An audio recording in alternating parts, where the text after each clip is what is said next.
This given sentence is the example of direct narration. कौन सा narration?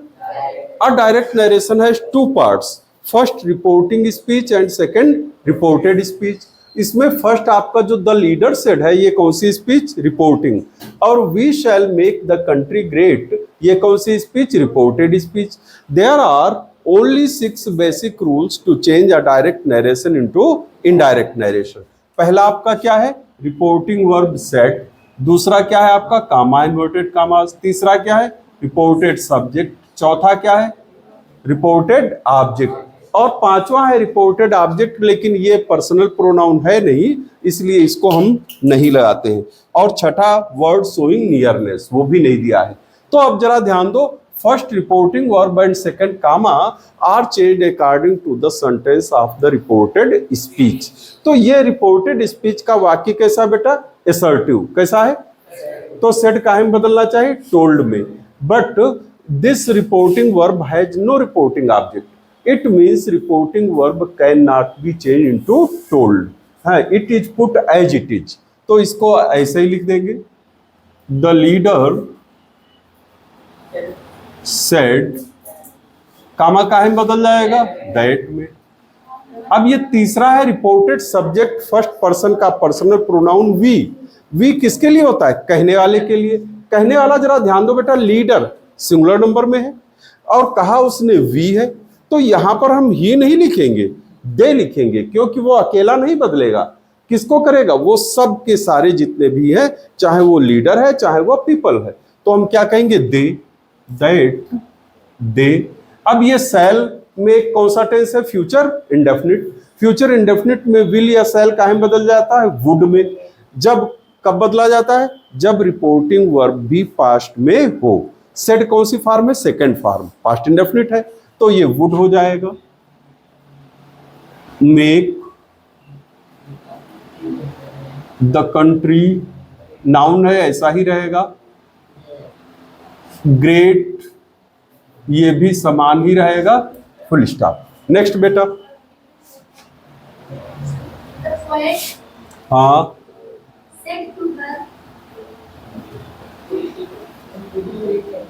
Said to her. हाँ, yes. Have you seen the rainbow.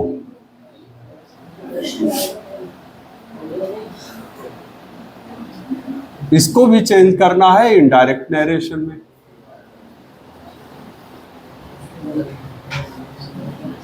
हाँ, जरा ध्यान दो बेटा. This reported speech, have you seen the rainbow, is in interrogative form started with the helping verb have. Then reporting verb said is changed into asked, questioned or inquired. Inverter on कर दो जाके. हाँ, said काहे में बदल जाएगा? asked में. The poet asked her. कामा काहे में बदल जाएगा? हैव इफ हैव से शुरू है, हेल्पिंग वर्ब से शुरू होने वाला इफ या वेदर में बदला जाता है, तो इफ आ जाएगा.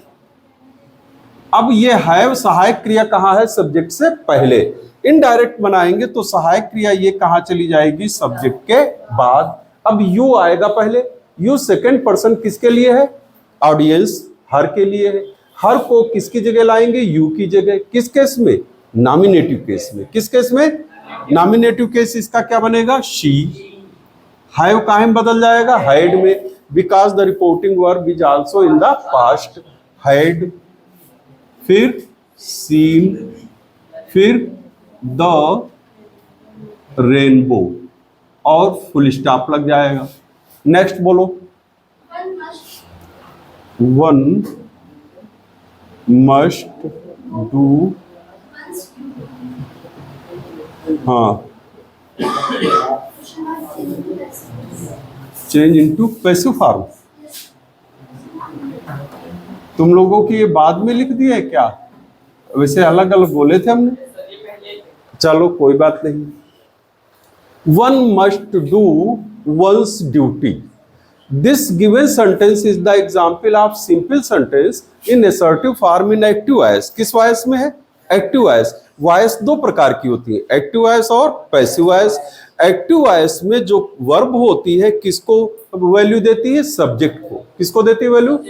और पैसिव वॉइस में वर्ब किसको वैल्यू देती है? ऑब्जेक्ट को। तो अब इसमें डू, यहां पर डू हेल्पिंग वर्ब नहीं है क्योंकि मेन वर्ब के रूप में है। डू मीन्स होता है करना, और वन माने एक नहीं है, कोई। यहां पर वन माने क्या है? और वैसे वन माने क्या होता है? एक। जब ये वन माने एक होता है तो ये क्या काम करता है? एडजेक्टिव का। और जब ये वन माने कोई अर्थ देता है तो ये प्रोनाउन का काम करता है। क्या काम करता है? प्रोनाउन। सब्जेक्ट के रूप में प्रोनाउन है कोई या किसी को भी, करना चाहिए। और अपना अपनी अपने, इसका अर्थ आ जाएगा अपना अपनी अपने। ड्यूटी मीन्स कर्तव्य। तो अब इसका जब हम पैसिव बनाएंगे तो ये सब्जेक्ट वन कहाँ चला जाएगा? ऑब्जेक्ट की जगह। और ऑब्जेक्ट कहाँ जाएगा?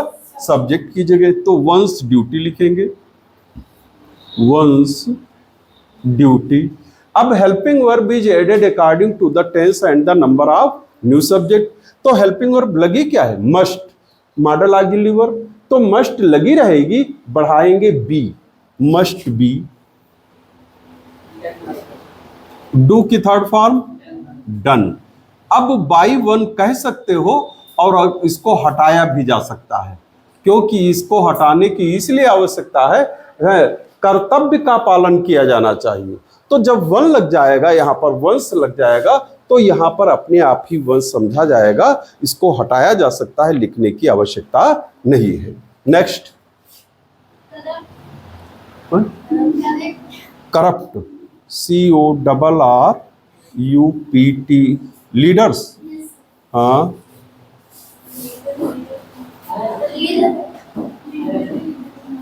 हाँ, रुइन, RUIN। हाँ,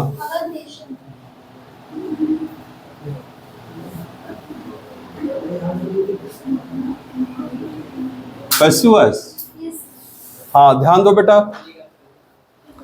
this given sentence is also the example of simple sentence in assertive affirmative form in active voice has to be change into passive voice. इसको भी कायम चेंज करना पैसिव में। There are only 6 basic rules to change an active voice into passive voice. First rule क्या है आपका? Subject बोलो।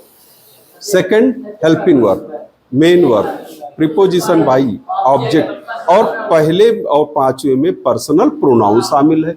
अब इसमें सब्जेक्ट आपका कितना है? Corrupt leaders. विल के साथ रुइन है, मेन वर्ब है। आवर नेशन आपका क्या है? आपका ऑब्जेक्ट। तो ऑब्जेक्ट कहाँ आ जाएगा बेटा? सब्जेक्ट की जगह। Our nation.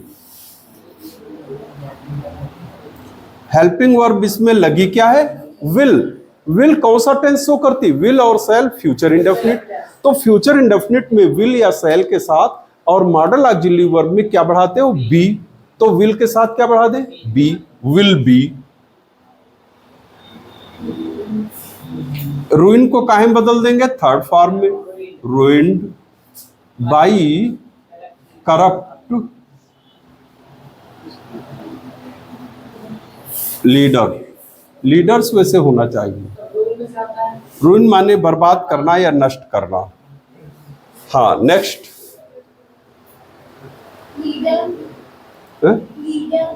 LEADER। हाँ, KITIME।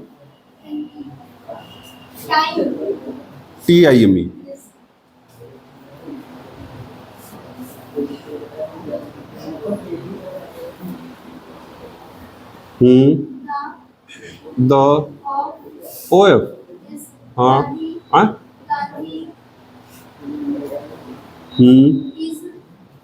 Is most, Mahatma,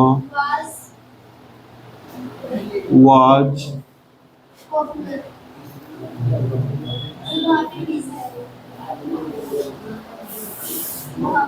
is है, इज है, इन है, आवाज नहीं है। और बस।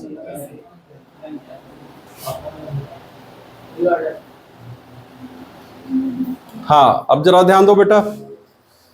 This group of words is not a sentence because these words are not put in the correct order according to the grammatical rules. यानी ये जो शब्द समूह है, ये शब्द समूह व्याकरण के नियम के अनुसार नहीं लिखे गए हैं, तो ये वाक्य है नहीं है।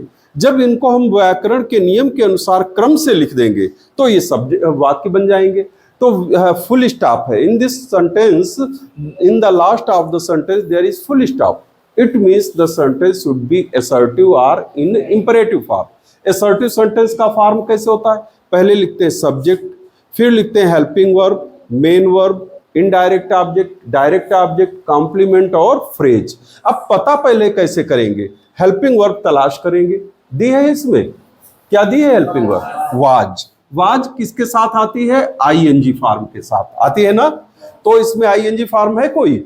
नहीं। तो इसमें थर्ड आईएनजी फॉर्म ना हो तो थर्ड फॉर्म देख लो, हो सकता है पैसिव हो, वो भी नहीं है। तो इसका मतलब बी फॉर्म की क्रिया है। बी फॉर्म की क्रिया में कॉम्प्लीमेंट और सब्जेक्ट आता है, ऑब्जेक्ट वहां पर आता नहीं है। तो इसमें लगाएंगे कौन था, किसने था, किसके था, ये तो कहेंगे। तो कौन था, कौन था में एक शब्द में उत्तर देना, क्या मिलेगा? गांधी उत्तर मिलेगा, एक उत्तर लीडर मिलेगा, एक उत्तर महात्मा मिलेगा। अगर हम इसमें लीडर कह दें लीडर था, तो अपने समय का सबसे महत्वपूर्ण, हाँ, या प्रसिद्ध, ये कह ले तो बन पाएगा। इसका मतलब लीडर जो है हेड वर्ड का काम नहीं कर रहा। अब इसमें जरा ध्यान दो, कह दे महात्मा था, तो खाली महात्मा तो है नहीं, गांधी लगा है। इट मीन्स हेड वर्ड आपका क्या बनेगा? महात्मा गांधी। तो महात्मा गांधी क्या बन जाएगा? Head word. और चूंकि प्रॉपर नाउन है इसलिए इसके साथ में कोई एडजेक्टिव की आवश्यकता नहीं है। तो क्या लिखें बोलो? महात्मा गांधी। अब सब्जेक्ट के बाद क्या आती है असर्टिव में? Helping verb. हेल्पिंग वर्ब क्या है? इज। वाज है तो वाज लिख दो, वाज।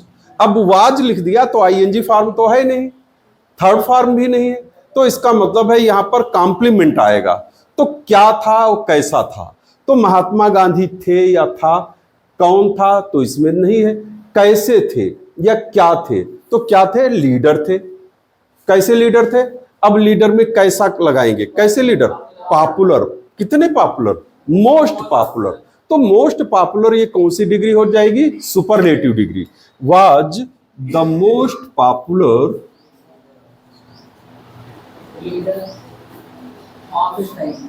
लीडर। ये आपका क्या काम कर रहा है? कॉम्प्लीमेंट का। कहां के लीडर थे? Of his time. Full stop. इसको सही कर लिया, नोट कर लिया, तो साफ कर दे।